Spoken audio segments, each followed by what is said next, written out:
Hello dear students, teachers, parents and friends. This is third lecture of Gulistan Basic English Grammar, and this lecture is about word, its different types and different categories. So let's start our third lecture with definition of word. A collection or group of letters with some meaning is called a word. यानी हरूफ का एक group या एक मजमुआ जिसके कुछ मानी हों लफ्ज़ कहलाता है. Actually word is a group of some arranged letters. हकीकत में लफ्ज़ तरतीब शुदा हरूफ का एक ग्रुप होता है हैविंग सम मीनिंग जिसके कुछ न कुछ मानी होते हैं. जैसा कि नीचे दो मिसालें दी गई हैं. सबसे पहली मिसाल में अरेंज्ड ग्रुप ऑफ लेटर्स है, यानी A P P L E ये ग्रुप ऑफ लेटर्स है, अरेंज्ड है और मीनिंगफुल है, इसलिए हम इसको करेक्ट वर्ड कहेंगे. इसके नीचे देखें X T G N P, ये भी एक ग्रुप ऑफ लेटर्स है लेकिन ये मीनिंगफुल नहीं है क्योंकि ये नॉन अरेंज्ड है, ये अरेंज्ड हालत में नहीं है, इसलिए इसको इनकरेक्ट कहेंगे, यानी ये वर्ड नहीं होगा. अब हम देखेंगे कि वर्ड की अक़साम कितनी हैं और उनको क्या कहते हैं. All types of words are known as classes of word, also called parts of speech. यानी अल्फाज की जितनी भी अक़साम हैं उन सब को क्लासेस ऑफ वर्ड का नाम दिया जाता है और इनको पार्ट्स ऑफ स्पीच भी कहते हैं. All over the word the total word classes और क्लासेस ऑफ वर्ड और पार्ट्स ऑफ स्पीच आर 8. यानी पूरी दुनिया के अंदर जो वर्ड क्लासेस हैं या पार्ट्स ऑफ स्पीच हैं उनकी तादाद 8 है. अब हम ये देखेंगे कि ये जो 8 पार्ट्स ऑफ स्पीच हैं ये कौन कौन से हैं और इनका क्या क्या मतलब होता है. सबसे पहले है noun. Noun is the name of any person, place और अ थिंग. यानी नाउन किसी भी शख्स, जगह या चीज़ के नाम को ज़ाहिर करता है. तो ये पार्ट्स ऑफ स्पीच का पहला है. दूसरे नंबर पे है pronoun. Pronoun is any word use at the place of a noun. यानी नाउन की जगह पे इस्तेमाल होने वाला कोई भी लफ्ज़ प्रोनाउन कहलाएगा. तीसरे नंबर पे एडजेक्टिव है.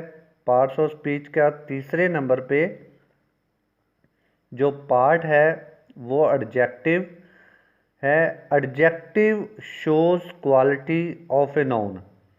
यानी एडजेक्टिव किसी भी नाउन की क्वालिटी को शो करता है. चौथे नंबर पे verb. Verb shows action in the sentence.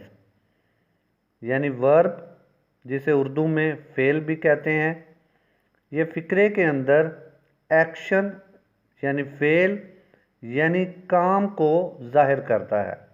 यानी फ़िक्रे के अंदर जो काम हो रहा हो उस काम को यानी एक्शन को जो लफ्ज़ ज़ाहिर करेगा उसको हम वर्ब कहेंगे. पाँचवें नंबर पे adverb. Adverb shows how something happened. मसलन एडवर्ब ये ज़ाहिर करता है कि कोई काम किस तरह और कैसे वकूअ पज़ीर हुआ। 6 नंबर पे preposition. Preposition shows relation of different things, मुख्तलिफ़ चीज़ों की आपस में तल्लुक़ के बारे में प्रेपोजिशन बताती है, या ये मुख्तलिफ़ अल्फाज, मुख्तलिफ़ सेंटेंसेस के आपस में जो तल्लुक़ है वो क्रिएट करती है। 7 नंबर पे conjunction. Conjunctions act as joiners, यानी conjunction join different words, different phrases and different sentences.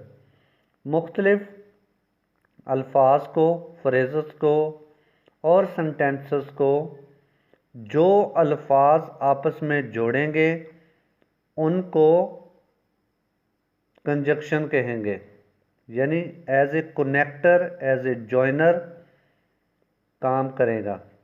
8वें number पे इंटरजेक्शन।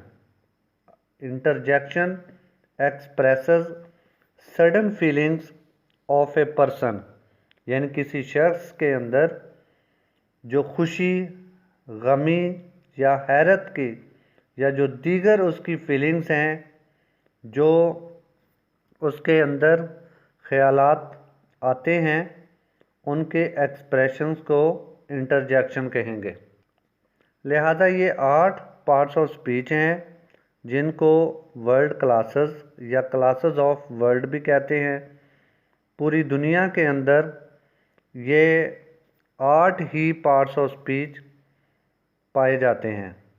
अब हम देखेंगे कि पार्ट्स ऑफ स्पीच को कितनी कैटेगरीज में डिवाइड किया जाता है और वो कौन कौन सी हैं।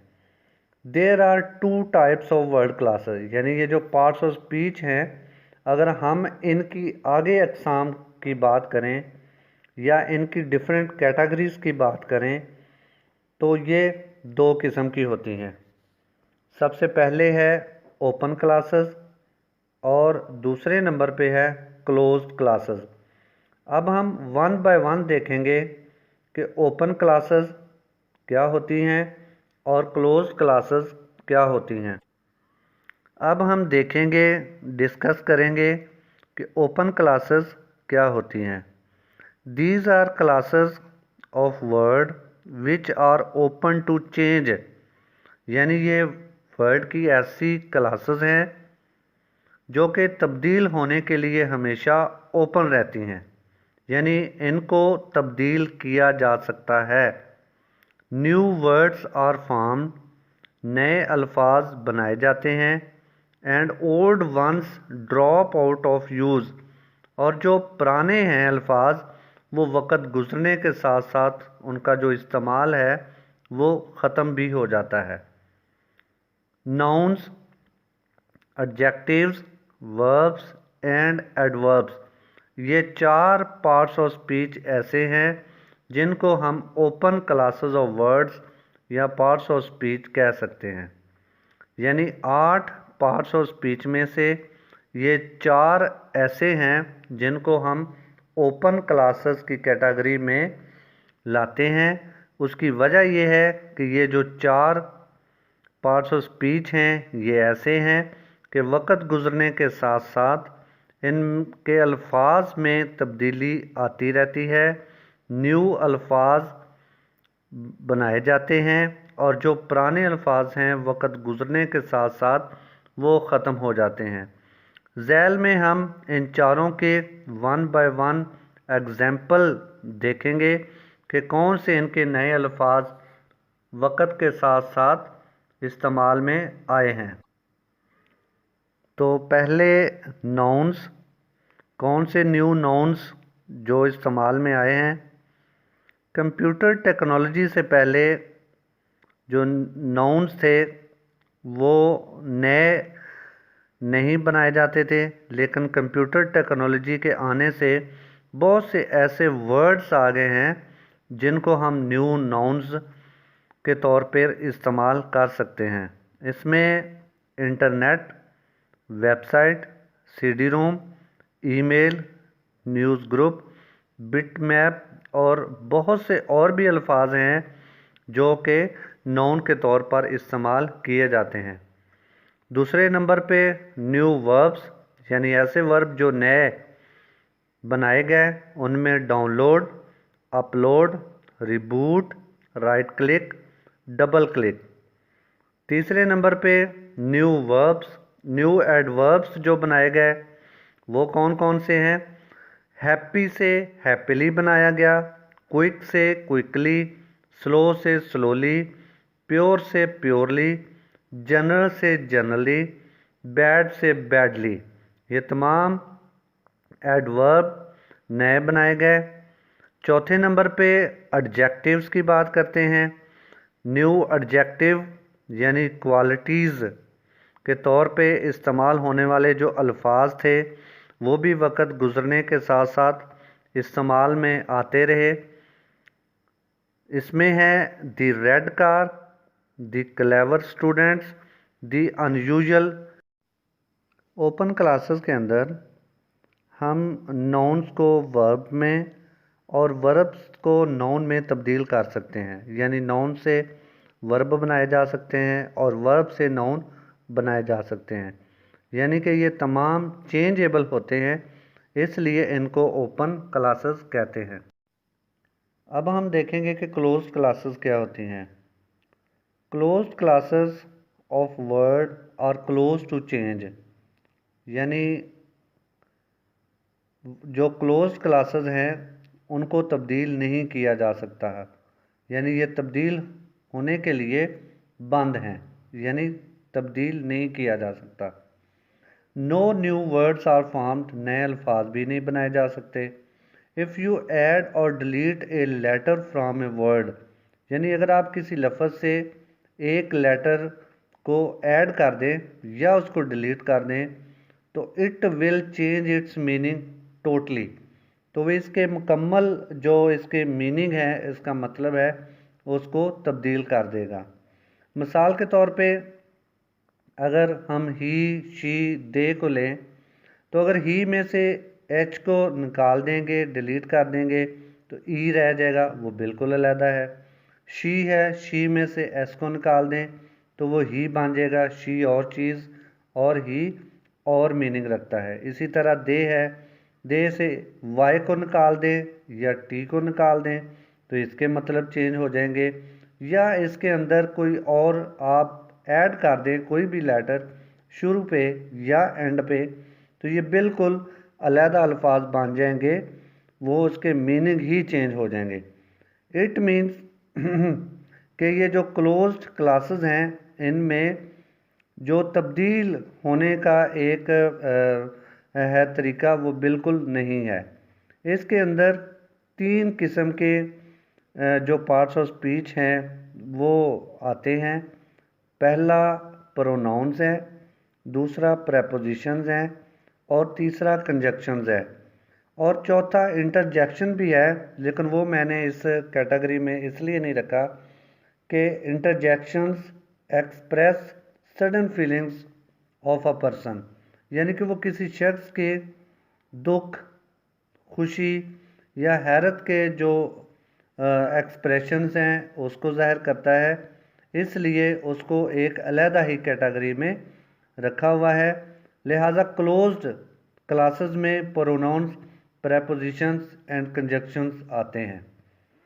इंटरजेक्शन भी यहाँ आ सकता है, लेकिन उसको फीलिंग की वजह से एक अलहदा जो है वो रखा हुआ है। अब हम ये देखेंगे कि these words contain structure words that contribute to the grammatical structure of the sentence, यानी ये जो 3 किस्म के पार्ट्स ऑफ स्पीच हैं गो के ये एक से दूसरे में तब्दील नहीं होते, लेकिन ये किसी भी सेंटेंस की जो स्ट्रक्चर है, ग्रामेटिकल स्ट्रक्चर, उसमें बहुत ज़्यादा कंट्रीब्यूशन करते हैं, यानी ग्रामेटिकली ये बहुत उस जो सेंटेंस है उसकी स्ट्रक्चर को बेहतर बनाने में किरदार अदा करते हैं। इनको स्ट्रक्चर वर्ड्स भी कहा जाता है। अब स्ट्रक्चर वर्ड्स क्यों कहा जाता है? इस वजह से कि ये सेंटेंस की स्ट्रक्चर को ग्रामेटिकली ठीक रखने में अपना किरदार अदा करते हैं। हमें उम्मीद है कि हमारा ये लेक्चर आपको पसंद आया होगा। अगर इस लेक्चर के बारे में कोई भी आपका कोई सवाल हो, कोई कन्फ्यूजन हो, तो आप कमेंट के सेक्शन में जाके हमें कमेंट कर सकते हैं।